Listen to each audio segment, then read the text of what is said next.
bem-vindo ao canal Fazendo História com André Rodrigues. E para quem não me conhece, prazer, eu sou André Rodrigues. Nossa viagem de hoje será para a Inglaterra, onde estudaremos o movimento chamado Ludismo, que foi um movimento popular ocorrido em 1811 a 1816, com um caráter insurgente, violento, contra as profundas alterações nas relações de produção e trabalho produzidas pela Revolução Industrial.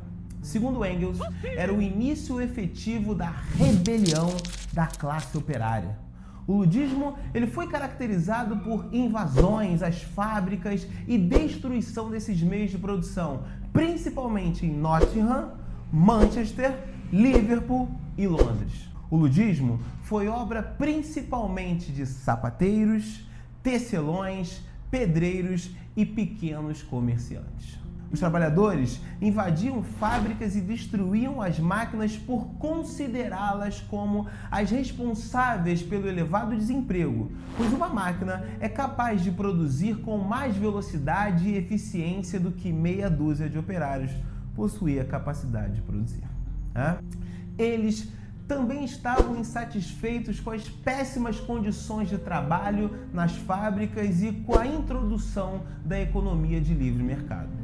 A vantagem do equipamento quebrado é a garantia de que a máquina não funcionando temporariamente não resultaria em novas demissões. Eram as máquinas as verdadeiras responsáveis por essa prática, ocorrência de desemprego no início do século XIX?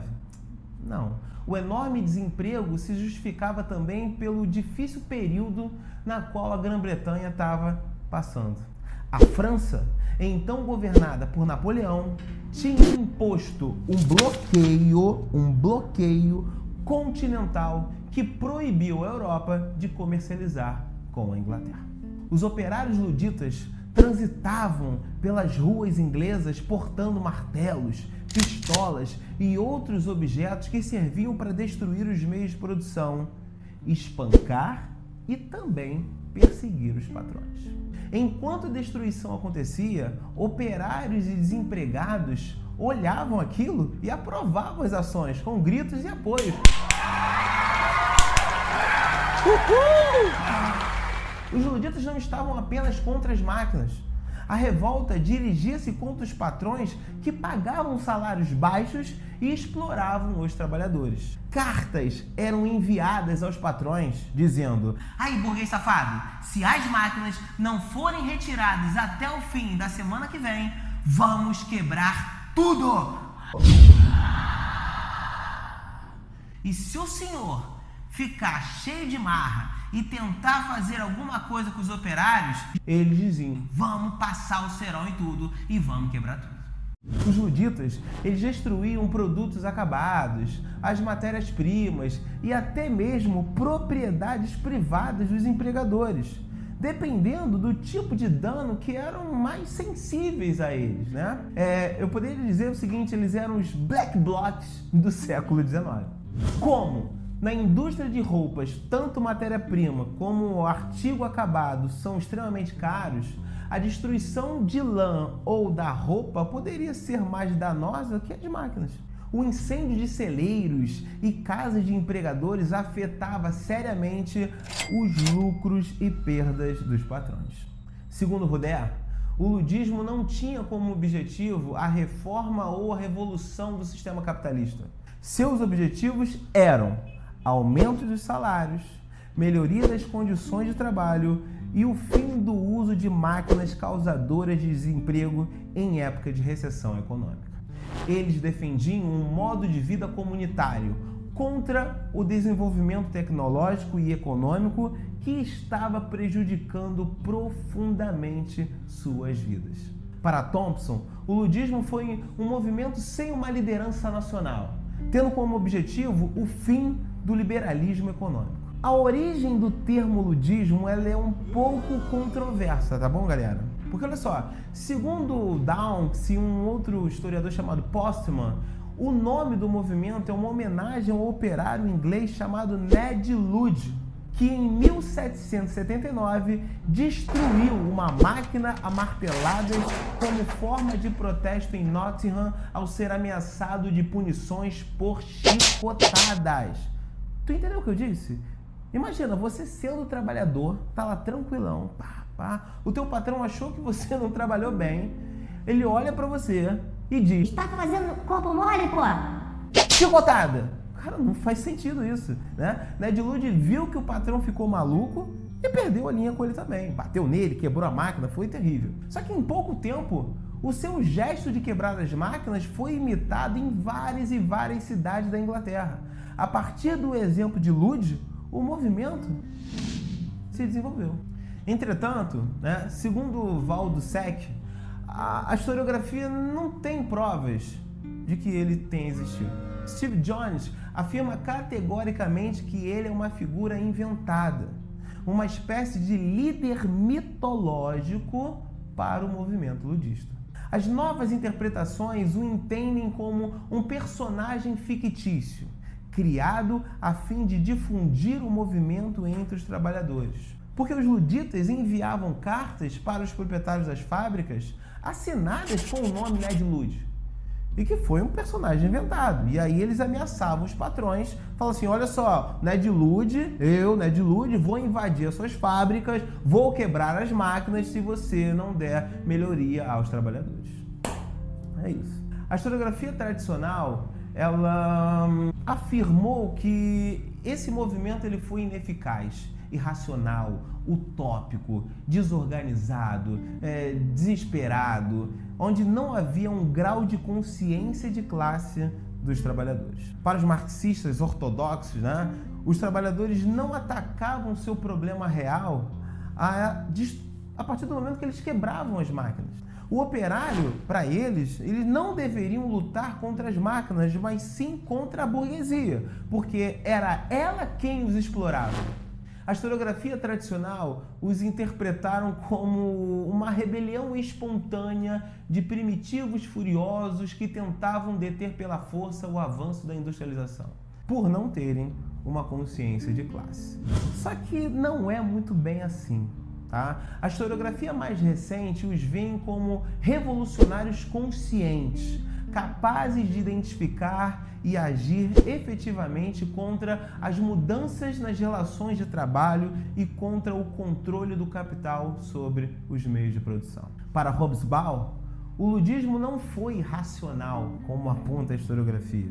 Claro que não. Foi uma negociação coletiva através de arruaça, um meio inteligente de pressionar os empregadores para lograr melhores condições de trabalho e negociações coletivas. Além disso, propiciava solidariedade política aos trabalhadores. Essa nova interpretação vê os operários como portadores de consciência do papel prejudicial das máquinas e das fábricas em suas vidas, responsáveis pelo aumento do desemprego e pela precarização do trabalho. Ah, mas e aí, professor? O ludismo chegou a ter sucesso? Se um maluco brota do nada e te ameaça enfiar a pancada, não vai te deixar com medo? Agora imagina milhares. Cara, tinha mais ludista do que soldado do exército inglês. Claro que deu.